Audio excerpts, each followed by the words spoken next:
meine Stimme nicht mal einen Tag Schonung. Weil wir heute ja schon wieder irgendwas gemacht haben, wo das eigentlich nicht geplant war. Wenn ich dich an Samstag erinnern darf, wo es ja auch um die Stimme eines Casters ging, da muss ein Caster nun mal durch. Ja, ich weiß. Ich weiß, aber es ist trotzdem irgendwie doof, wenn einem immer wieder die Stimme versagt. Aber ich versuche natürlich mein Bestes, um sie bis Mittwoch wieder hinzubekommen. So, Reaper schreibt, wie er diese Map hasst. Finde ich toll. Ich mag sie nämlich auch nicht. Und ja. Auch wenn sie kurze Laufwege hat, aber ich mag sie an sich nicht. Also ich finde, sie ist gut aufgebaut, sie hat kurze Laufwege, sie ist gut für irgendwelche Rushes, aber ich mag sie nicht. Ja, vor allem ist es einfach wesentlich schwieriger, hier ein richtiges Makro-Game aufzuziehen. Da die Echsen auch alle von zwei Seiten angreifbar sind. Und man sich so nicht so leicht eintauern kann. Ja gut, bis auf die Natural Echse, die hat auch nur einen Eingang. Und so entscheiden sich die meisten halt auch gerade, weil die Map so klein ist und so kurze Laufwege hat, hier früh Druck zu machen.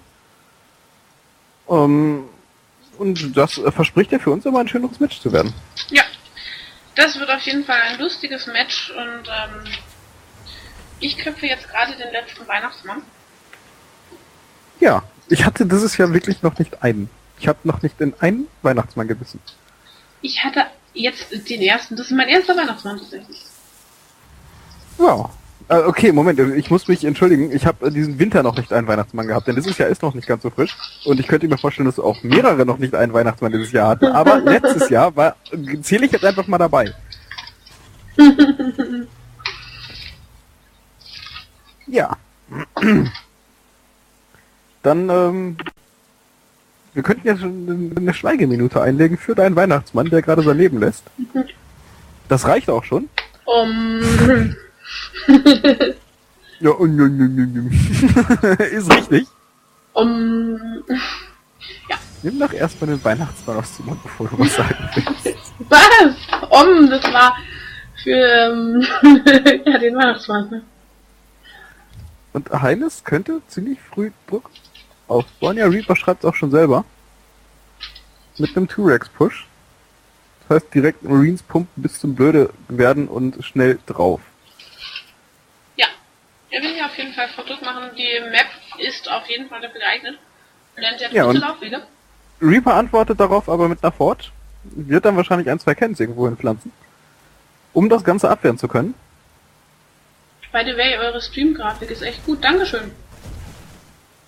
Ja. Finde ich cool. Ja. Ich gebe immer mein Bestes, dass der Stream optimal läuft. Ja, und wenn das auch zum Absturz des Rechners bringt, wie gerade eben. Genau. Das passiert dann schon mal. Ja, Warpgate-Technologie ist unterwegs. Der erste Stalker kommt. Ein Zealot ist bereits draußen, während Heines hier fleißig Marines pumpt. 3 Stück hat er jetzt. Und, nein, er ist nicht so fleißig. Warum pumpt er nicht? Doch, jetzt pumpt er wieder weiter. Und ein Marine steht hier fleißig in der Base. Techlab kommt. Was? Wo steht ein Marine? Einsam in der Base? Ja, unten. Tatsache! Ein Scout Marine. Ja, der hat er die Cannon schon gesehen? Ich weiß es nicht. Schauen wir doch mal. Nein, er hat noch keine Cannon. Er hat noch gar nichts gesehen. Er hat noch nicht ein Building gesehen. Er kann sich also nicht mal sicher sein, dass sein Gegner wirklich toss ist. Jetzt kann er sich sicher sein. Und hat damit auch die erste Cannon gesehen und auch schon ganz gut auf den Sack gekriegt. 5 AP hat er noch. Und jetzt geht er hier auf eine Probe, aber er wird down gehen, bevor er den Probe down hat. Ja. Ja. Das war's für diesen Marine. Ja, zieht jetzt weiter. Er hat wirklich nur eine Cannon. Jetzt kommt eine zweite Cannon. Und zieht ansonsten jetzt ganz normal sein Game hoch. Das zweite Warpgate kommt, die Robotics kommt. Und wir schauen, was Heines macht. Und er baut eine Kaserne, er hat eine Echse. Ja. Seine Echse ist fertig. Seine Echse ist fertig und die würde jetzt auch gleich hier hinsetzen, denke ich mal. Ja, und da kommen auch die ersten beiden Marauder. Das heißt, den Marine-Push, den ich erhofft hatte, um früh Action zu sehen, den sehen wir nicht. Und Reaper scheint das auch gerade zu merken. Nein, er geht einfach nur nach vorne, will sich seine Echse wahrscheinlich auch sichern, denn er versucht dann wahrscheinlich gleich eine Counter-Echse zu machen. Ja, Hidden Echse aber sagt hier Egmont. Denn Ja. der setzt seine Echse nämlich hier hin, der Heines. Und nein, er setzt nicht an die Gold, er setzt sie hier an die schön mit Destructible Rocks zugemachte Echse. Und ja. Auf jeden Ja, Fall und nicht schlecht. Reaper hat sich entschieden, ein bisschen weiter nach vorne zu gehen, ein bisschen Gold zu machen, was Heines jetzt aber scouten wird. Denn sein SUV ist clevererweise direkt reingefahren. Und Ja, hat dementsprechend auch ein schnelles Ableben gefunden. genau, das STV hat ein schnelles Ableben gefunden und wir haben hier wieder Ghost Action. Und ja, das wird auf jeden Fall lustig noch werden. Ja, der erste Immortal ist jetzt auch da, der nächste Stalker läuft gerade ran, eine Sentry ist schon da. Ich könnte mal das Production Tab anmachen, dann sehe ich auch mehr. Ja, das 1.0er Upgrade ist gerade unterwegs für den Reaper. Während Reaper, für Reaper, während Heines gerade Stimmer forscht, Ghosts pumpt und Marines pumpt. Ja. Und natürlich seine Echse gerade aufbaut. Und das Lustige ist, Reaper ahnt nichts davon, dass diese Echse existiert. Denn er hat sie Ja. vorher nicht gesehen. Und ja, Schönes Forcefield. wollte ich auch gerade sagen, das Forcefield hat hier Die Armee richtig schön schön gesessen. gesplittet, konnte dadurch 3-4 Units rausziehen und solo auseinandernehmen. Ja, genau so ist es. Und hier steht der Warp-In-Pfeiler. Und der wird hier übrigens auch von den Destructible Rocks geschützt. Und Ja, jetzt da ist kam ein hier Ghost wieder, vorsätzlich nach vorne gelaufen. genau, und da kam dann auch schön passendes Forcefield. Und dann hat dieser Ghost dann sein Leben ausgehaut. Ja. Der Ghost hat wirklich überlebt, aber die Marines sind Ach so. dann halt durch den Angriff mit nach vorne gelaufen und dann ein Marine hat sein Leben gelassen. Dann habe ich Durch das den gerade Ghost? irgendwie nicht ganz gesehen. Denn jetzt kommt hier die Frau. Und jetzt wird hier draufgegangen und Egmont schreibt, das ist GG. Jetzt muss er hier seine Worker mit vorziehen, muss sie mit in den Clash schicken und ja, Ja, und Heines Fokus hier die Immortals. Das erste geht jetzt gerade auch down. Und ich weiß nicht, warum das GG sein soll. Da ist noch einige. Okay, da kommen jetzt die nächsten Stalker nach über den Warp-In-Pfeilen. da saß die EMP, hat die Schilde weggehauen und Ja, aber das zweite Immortal ist down und Heines hat da das hier kommt das eigentlich. nächste Immortal. Ja, aber trotzdem ist Heines durchaus im Vorteil. Das ist nur noch ein Stalker und ein Immortal. Jetzt kommen noch mal 3 Zealots dazu, aber auch die werden da nicht mehr viel dran ändern. Denn auch Heines pumpt ja fleißig weiter. Und wenn er jetzt zum nächsten Go schlägt, ist da auf jeden Fall wieder mehr als genug, um das abzuwehren. Ja, und Heines schreibt auch, Mann. Warum auch immer. Selbst Income schreibt der Egmont. Nein, Mules sind nicht stark. Nein, gar nicht. Ja, es sind gerade mal 6 Harvester weniger und die haben trotzdem gleiches Income. Ja. Das sind nun mal die Mules und die sind nämlich sehr, sehr inbar. Und ja. Das ist halt die Trumpfkarte des Terra. Bitte was? Ich habe dich gerade akustisch nicht verstanden. Trumpfkarte des Terra. Hier kommt jetzt die Echse von Reaper und ja, hier gibt es jetzt den Clash Force Field und da wird jetzt der Marauder kaputt gemacht, der hier auch Force-Fielded wurde. Hier ist jetzt die erste Helion am Start und der erste Siege Tank ist auf dem Weg, genauso wie das Siege Upgrade.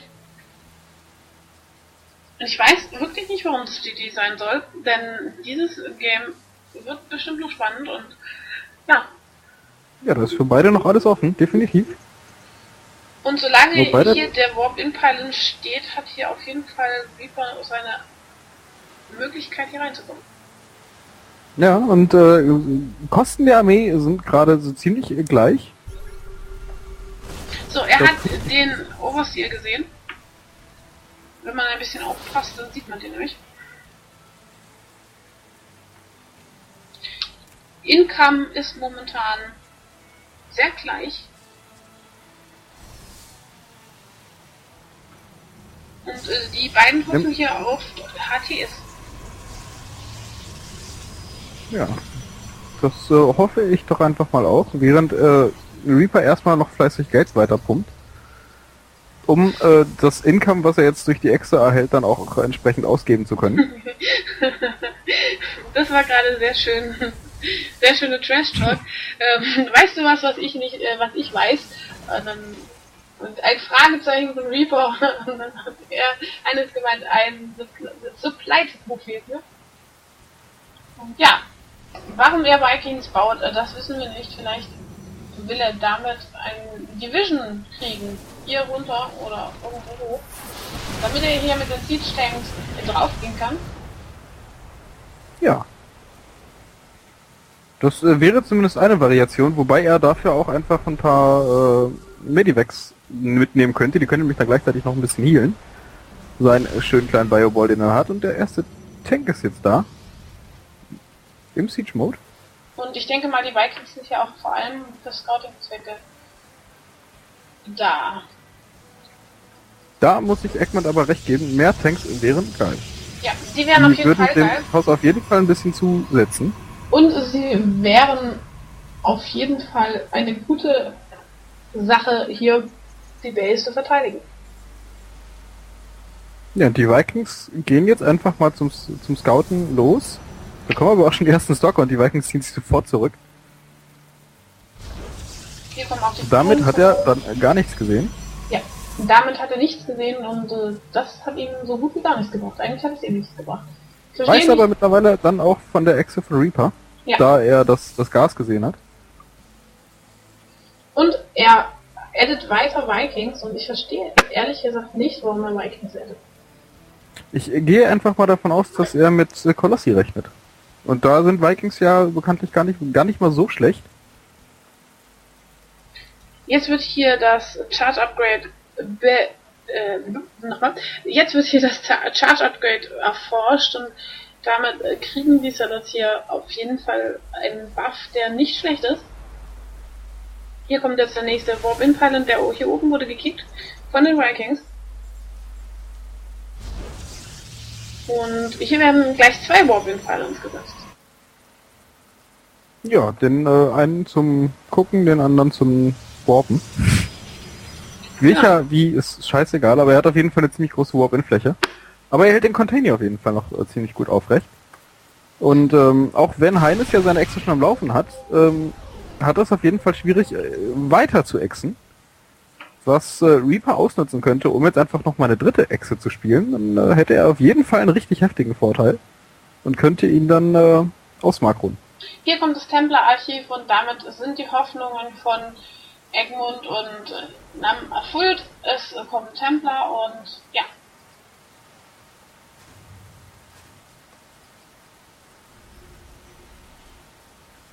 Ja. Genau. Und Reaper, da kommt auch, wie prophezeit, die zweite Echse von Reaper, der dann damit jetzt versucht, ja, die ist aber direkt auch schon von Heines gescoutet, der aber nicht viel daran machen können wird, denn er ist immer noch bombenfest im Container drin. Ja. So sieht's aus, und wenn er jetzt hier ein bisschen, vielleicht ein Dropshift fertig machen würde, das könnte da vielleicht ein bisschen was tun. Aber sonst ist da nichts, was er tun könnte. Die Hidden-Echse funktioniert sehr gut. Die nächste Echse ist in Arbeit. Und ich weiß nicht, was er sich als nächstes krallen wird. Vielleicht die Gold. Oder vielleicht die nächste, die hier so schön geschützt ist. Da müsste er aber über die gesamte Map fliegen. Ich weiß nicht, ob das so gut wäre. Deswegen denke ich mal, ich vermute mal, er wird sich die Gold krallen. Das wäre auf jeden Fall möglich, ja. Wenn er denn überhaupt noch wenn er nicht gleich einfach sagt, ich mache jetzt ein Go. Nein, er zieht sich erstmal zurück, denn Heines kommt raus. So, er zieht sich hier komplett zurück.